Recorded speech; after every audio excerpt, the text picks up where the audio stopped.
모든 상담소. 정주행 매월 둘째, 넷째 금요일은 모든 상담소가 열리는 날이에요. 미래문화연구원의 이대현 원장님과 함께합니다. 목사님 안녕하세요. 네, 안녕하세요. 네, 목사님 언제 봬도 항상 젠틀하신 우리 목사님.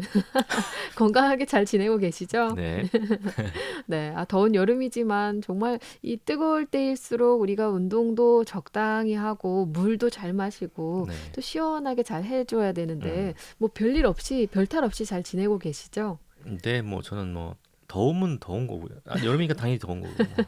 예, 더운 건 당연하다고 생각합니다. 예. 그쵸.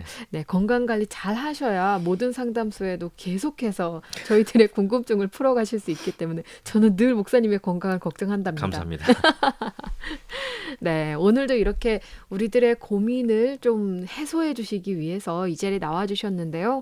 오늘은 이런 질문이 올라와서 함께 나눠보려고 합니다. 제가 봤을 때 조금은 민감한 질문일 수도 있을 것 같은데요. 음, 제가 질문 드릴게요.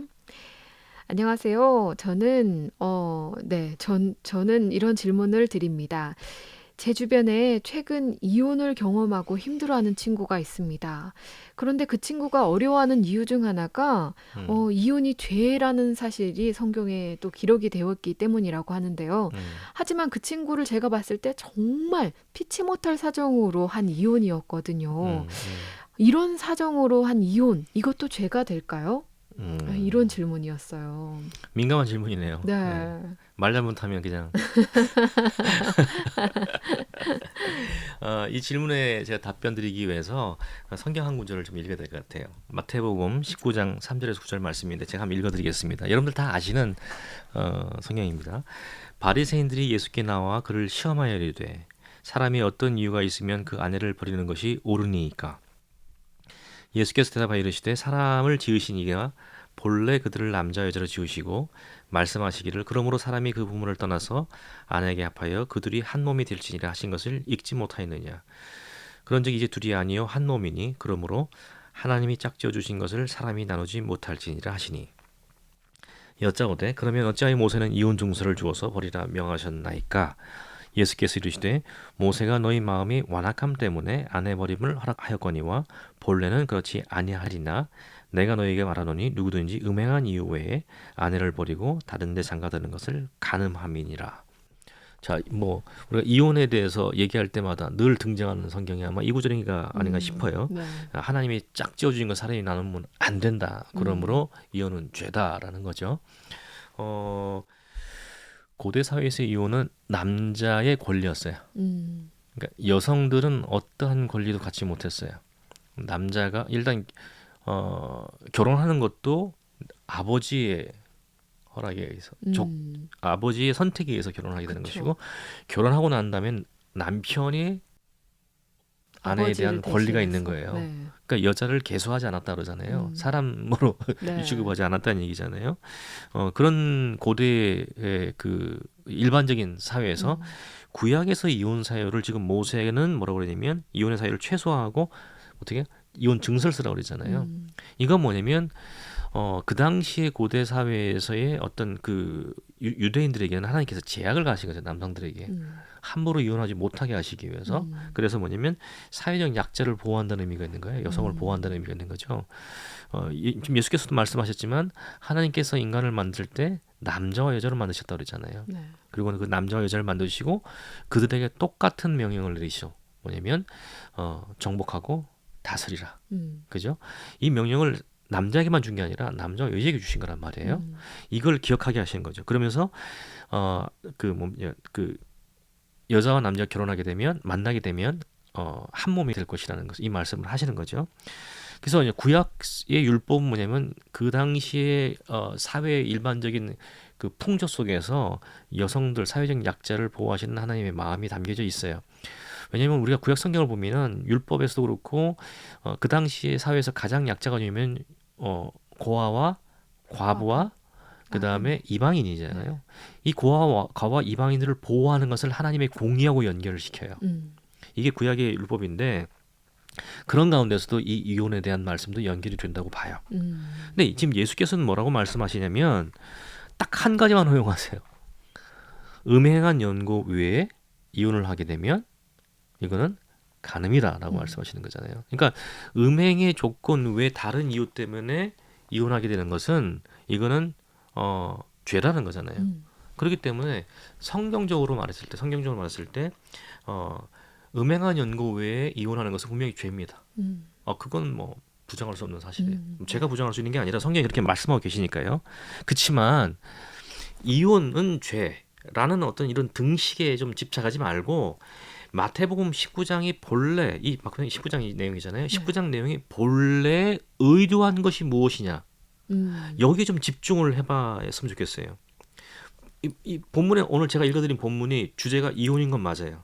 그렇지만 예수께서는 지금 이 이혼이 아니라 이혼 이상의 것에 대한 의도를 품고 이 이혼에 대한 말씀을 하고 계시다는 것을 이해할 필요가 있죠. 자, 이게 뭐냐면 이 19장 말씀은 첫 번째로 우리가 유념해야 되는 게 이게 여성들에게 한 말일까요? 남성들에게 한 말씀일까요? 남성들에게 그렇죠. 하신 말. 여자들한테 하는 네. 말이 아니라 남자들한테 그 당시 사회적인 어떤 강자, 모든 권리와 권한을 갖고 있던 남자들에게 하시는 말씀이에요. 여성들에게 그 질문도 남자가 있잖아요. 바리새인 있잖아요. 그 질문의 답변도 지금 남자들에게 하시는 말씀이에요.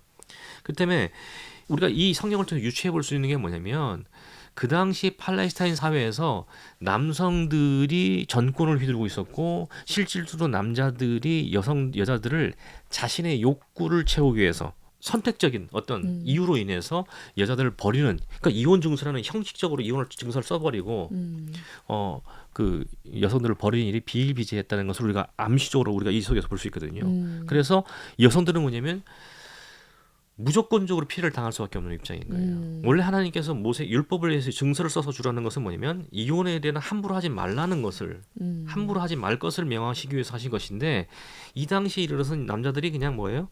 그 하나님의 의도는 던져버리고 뭐죠? 그냥 자기의 욕심을 투영하는 것으로 이혼 증서를 사용해 왔다는 거예요. 자기 욕망을 투영하는 것으로. 예수께서는 그거를 보신 거죠. 그걸 보시고 음행한 연고 외에 아내를 버리는 것은 이거는 간음이라까지 말씀하세요. 굉장히 세게 말씀하신 거거든요.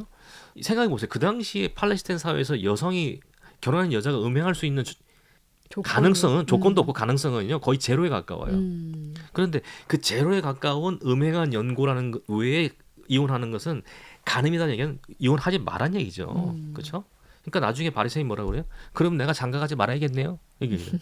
이게 이 의도 자체가 뭐야? 예수님을 시험하기 위해서 한 거거든요. 시험하기 위해서. 그러니까 예수님을 시대에서 율법으로 걸려는 의도로 모세 율법에서 이렇게 나왔는데 아무튼 이러면서 이 사람이 율법도 어긴다. 모세도 부정한다. 이걸 걸기 위해서 나왔는데 예수님께서 뭐예요? 그가 내부의 마음을 간파하신 거잖아요. 그래서 율법의 본래적 의도와 의미를 끄집어내셔서 지금 이혼의 접근 말씀하시거든요. 이 충격적인 얘기는 뭐냐면 음행한 연고 외에 이혼하는 것은 간음이다. 이건 남자들에게 하는 말씀이에요. 근데 레위기 20장 10절 말씀이 뭐냐면 간음한 남녀는 반드시 죽여야 돼요. 이 율법이에요. 그러니까 뭐 음행한 연고 외에 다른 여자에게 다시 장가들고 재혼하는 것은 간음이다니까. 그러니까 율법적으로 율법에 의하면 너 죽어야 된다는 얘기 사형 선고예요. 그러니까 이게 어마어마한 말씀하신 거예요, 사실은. 그러니까 우리가 지금 당시에 지금은 여자들이 사회적 약자도 아니고 요즘은 더 이상 그런 시대가 아니고 이런 시대에서 지금 예수님 하신 이 말씀 보면은 불편할 수도 있어요. 시대 뒤진 것이도 있고. 근데 이 시대에 들어가서 이 성경 예수께서 하신 말씀의 본래적 의미를 따져보면요, 이거는 폭탄 선언이에요. 혁명적인 선언이에요. 남자들이 그들은 마음껏 누리고 있던 권리. 방종의 권리, 율법을 근거로 해서 휘둘렀던 방종의 권리를 완전히 100% 제거해 버리시는 일이거든요. 그러니까 원래는 모세도 그렇지 않았다. 원래는 그렇지 않았는데 니들이 뭐래요? 악해서 그래. 니들이 악해서 할 수 없이 이런 제조건을 만든 거야. 네? 그러니 근데 그 제조건조차도 지금 예수께서 제사가서 어떻게 말씀하세요? 음행한 영 없이 아내를 버리면 가늠한 거예요. 그러니까 음행한 영, 그러니까 이 상시에서 지금 예수께서는 뭐냐면 그러니까 율법을 도구화해서 자신들의 어떤 욕구와 이런 걸 남용하는 남성들에게 이 사회적 강자인 남성들에게 완전히 그들의 권리를 봉쇄시켜버리고 여성들이 이 약자로서 피해를 당할 수밖에 없는 여성들을 보호하는 어떤 근본적인 조치를 취하신 것으로 봐야 돼요. 그래서 기본적으로 여기 우리가 본문을 확인해 보면 나중에 한번 이 청취자분들 이 본문을 놓고서 읽어보시면서 한번 이 얘기를 한번 들어보셨으면 좋겠는데 바리새인의 악한 의도를 오히려 하나님께서는 율법의 본래적 의미를 세우심을 통해서 분쇄시킬 뿐만 아니라 더군다나 여성들 그 당시 사회의 약자인 여성들을 보호하는 조치까지 함께 취하신 거라고 보실 수 있는 거죠. 네. 아까 제가 초두에 말씀드렸지만 하나님께서 그 사람을 하나님의 형상대로 지으실 때에 남자와 여자로 지으셨어요. 네. 남자와 여자로 지으셨다는 것은 남자와 여자가 평등하게 하나님의 창조 목적을 수행할 창조 명령, 문화 명령을 수행할 책무를 진다는 같이 진다는 것을 의미하거든요. 그래서 아담이 처음에 하와를 보고 내 살 중에 살려 내 뼈 중에 뼈라고 말할 수 있었던 것은 뭐냐면 당신은 나와 한 몸이여 분리될 수 없습니다라는 뜻이에요. 그리고 창세기 2장을 보면 하나님께서 남자가 홀로 독차하는 것을 보시고 보시기에 좋지 않았다고 말씀하고 계세요.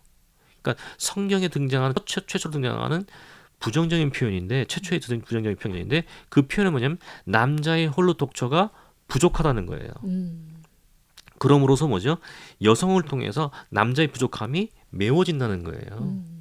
그래서 제가 언젠가 한번 설명을 드린 것 같은데 에젤이라는 단어를 쓰는데 이 에젤이라는 단어는 창세기 2장 16절과 18절에 나와요. 근데 한글에서 뭐냐면 돕는 배필로 번역이 되어 있거든요.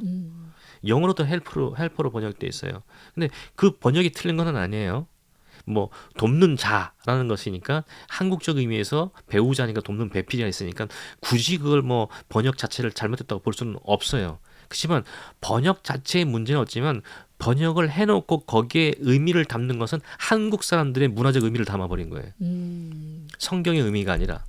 왜냐하면 아까 말씀드린 성경의 원래 구약의 단어는 에젤이라고 그랬잖아요. 에젤이요. 네. 이 에젤은 구약 성경 전체를 통해서 한 20번밖에 안 나와요. 제가 이걸 한번 조사를 해봤거든요. 20번밖에 안 나와요. 20번 정도밖에 안 나는데 두 번이 지금 여기 창세기 2장 16절 18절 나오는 거고 나머지 한 18번 정도가 이제 구약 전체에 나오는데 대다수는 어떻게 사용되어 있냐면 이스라엘을 도우시는 자 혹은 하나님 백성된 나를 도우시는 자 할 때 똑같은 에젤이라는 단어를 사용해요. 그건 누굽니까 그게? 하나님이죠.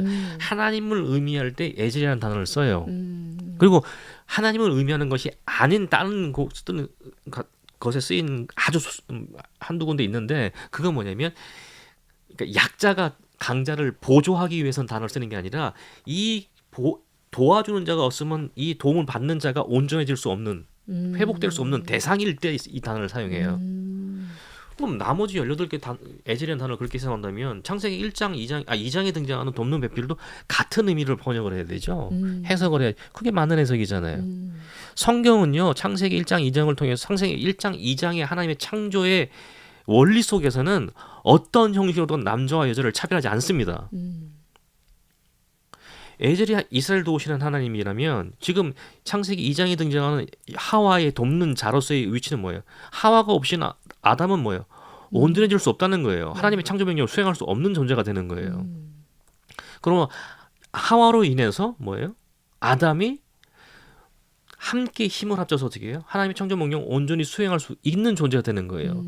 그걸 창세기 1장 30절에 뭐라고 말씀하시냐면 보시기에 힘이 좋았다고 말씀하신 거거든요. 그러니까 하나님이 원래 창조의 목적 속에서 나타난 그 남성과 여성의 관계는 그게 맞는 거예요. 근데 이게 왜 틀어졌느냐? 이게 타락으로 인해서 틀어진 거예요. 타락으로 인해서. 타락의 결과로 인해서 힘이 센 자가 힘이 약한 자들, 물리적으로 힘 센 자가 남자들이잖아요. 그러니까 힘센 자들에 의해서 전쟁을 통해서 얼만큼 뺏기느냐에 따라서 그 당시 고대 사회의 어떤 모든 것들이 결정되는 시대였잖아요. 그러니까 남자들이 없이는 여자들이 보호를 받을 수가 없어요. 그렇기 때문에 여자들은 자기 보호의 대상으로서 남자를 찾는 것이고 남자들은 자기가 누릴 권리를 그 충족시키기 위해서 여자들을 갖는 거예요. 그러니까 소유하는 거예요. 그러니까 이런 관계는 쉽게 말하면 뭐냐면 타락의 결과물로 생겨난 문화적 소산들이고 남녀와 여자를 차별하는 것은 타락의 결과물로 생겨난 타락한 인간 문화의 소산이지 하나님의 창조의 소산은 아니었다는 거예요. 그런 부분들을 우리가 성경적으로 기억한다면 그러니까 제가 이게 지금 목사님이시잖아요. 네. 20년 전에 여성들이 20년은 좀 짧은가? 30년 여성들 안수가 됐을까 안 됐을까요? 30년 전에는 어려웠겠죠. 거의 안 네, 됐어요. 네. 지금도 목사 안수를 받고 똑같이 신학 공부하고 똑같이 안수를 받았음에도 불구하고 여성들이 단임 목회 청비되는 확률은 거의 0%에 가깝죠. 이게 뭐죠? 이거는요 성경의 가르침이 아니라 이거는 한국 문화예요. 제가 문화를 한국 문화가 그렇다고 막 잘못됐다 비판하는 건 아닙니다만 그 자체를 비판하는 건 아니에요. 하지만 이것이 지금 교회에서 남자 여자를 차별하는 것으로 지금 돕는 배필로 격화시키고 하는 것이 뭐냐면 지금 사실은 엄격하게 말하면 지금 마태복음 19장에서 예수님께서 바리새인들에게 지금 예수님을 시험한 바리새인들에게 나무라시는 그 말씀과 다르지 않다는 거예요. 그러니까 남자는 이 타락의 결과는 뭐냐면 남자들은 여자를 소유하고 여자를 부리기 위해서 바라보고 여자들은 뭐예요? 남자를 통해 자기 안전을 추구하기 위해서 남자를 바라보는. 그러니까 서로의 이의식을 충족시키기 위한 대상으로 보는 거예요. 목사님 지금 남편 목사님 계시잖아요. 네. 남편 목사님의 뭐에 매력을 느끼셨어요? 어떤 점에? 갑자기 뜬금없는 질문인가요? 네. 뭐 여러 가지가 있겠지만 뭐 제가 생각했던 그런 부분들을 저를 채워줄 수 있는 사람이고 또 그 사람의 빈 곳을 내가 채워줄 수 있는 좀 뭔가 그런 이 말이 뭐냐면 이 지금 목사님 하신 말씀을 보면 저도 똑같거든요. 네. 뭐냐면 보통은 자기하고 똑같은 성격이나 똑같은 성향을 가진 사람들을 좋아하지 않아요. 아니 사람으로서 좋아하지 않는다는 얘기 아니라 배우자로 선택하지 않아요. 나한테 없는 거를 갖고 있는 사람, 그쵸. 나하고 어떻게 보면 상당히 다른 사람의 음, 그 좋은 점을 보고 음, 내가 없기 때문에 그거에 매력을 느껴서 결혼을 해요. 그죠? 그쵸. 대부분 그래요. 근데 웃기는 게 뭔지 아십니까? 둘이 오래 살다 보면은 그 다른 것 때문에 갈등이 일어나기 시작해요. 내가 사실은 그것 때문에 결혼했는데 결혼하고 난 다음에 그것 때문에 갈등이 일어나기 시작하고 서로 왜 나에 맞추지 않는 거야 하고 갈등이 있고 싸움이 일어나요. 근데 원래 아까 말씀드린 창조의 기본적인 원리가 뭐죠? 이 다른 것 때문에 사실은 뭐예요? 서로 합력할 수 있게 되는 거잖아요. 서로의 부족함을 메꿔줄 수 있는 거잖아요. 그렇죠. 근데 타락한 이유는 뭐예요? 야, 네 좋은데 그거 무조건 내가 원하는 대로만 사용해. 이게 타락인 거예요. 이것 때문에 갈등이 일어나게 되는 거죠. 이것 때문에 결혼 문제가 파탄이 되는 경향이 많고 사실 결혼 전에 이런 교육을 받는 게 되게 중요하다고 생각해요. 그래서 왜 배우자를 만나느냐, 배우자를 만난 것의 의미가 뭐냐, 이런 것들을 갖다 우리가 성경적으로 신앙적으로 제대로 교육을 받을 필요가 있다고 봐요. 그리고 결혼하고 나서도 부부간의 갈등이 일어났을 때 정말로 신뢰할 수 있고 믿을 수 있는 분들에게 이런 성경적인 지침과 이런 것들을 통해서 좀 상담을 받을 필요가 좀 있다고 생각을 합니다. 네. 이것을 회복시켜가는 것이 하나님의 의를, 하나님의 본래의 가정을 세우시는 의미를 회복시켜가는 것이거든요. 그렇죠. 부부가 이게 맞지 않으면요, 그 부부가 그런 면에서 서로 합력하고 이것이 함께 가지 못하면요, 그 가장 큰 피해를 누가 당하는 줄 아십니까? 자녀들이 자녀들이 그렇죠. 고스란히 받게 되는 거예요. 고스란히 받습니다. 그리고 보면 부부의 갈등이 그것들부터 양산돼. 이거 웃기는 거죠. 내가 좋아서 결혼했던 것 때문에 갈등의 씨앗이 생기고 그것 때문에 나중에 뭐예요? 이혼이 되는 거죠. 그러니까 여기서 하나님 예수께서 음행한 연고 외에 이혼하는 것은 죄다 말씀하신 거는 저는요 인간의 본질적인 부분에 대한 아주 통찰이라고 생각해요. 결혼하시는 그러니까 저는 이렇게 보는 거죠. 일단 예수께서 말씀하신 거 이건 맞다예요. 예수는 옳다. 우리가 인간의 본질적인 것을 따져볼 때도 이거는 정말 맞는 말씀이다. 그렇기 때문에 우리가 이것을 준수하려고 최대한 노력해야 되는 것은 맞다. 그리고 만약에 그 한계를 벗어나지 못해서 한다면 음행은용 말고 다른 한계 때문에 이혼했다면 이것은 내가 죄를 범했다는 것은 분명한 사실이다. 그것 부정하지 말자는 거예요. 그러나 이런 것이 있어요. 이혼하는 죄를 짓지 않기 위해서 다른 죄를 어마무시하게 짓고 있다. 이거는 과연 그것이 지혜로운 선택일 것이냐는 거죠. 저는 좀 뭐랄까요, 되게 조심스럽게 말씀드리는 거지만 이런 말씀을 드리고 싶어요.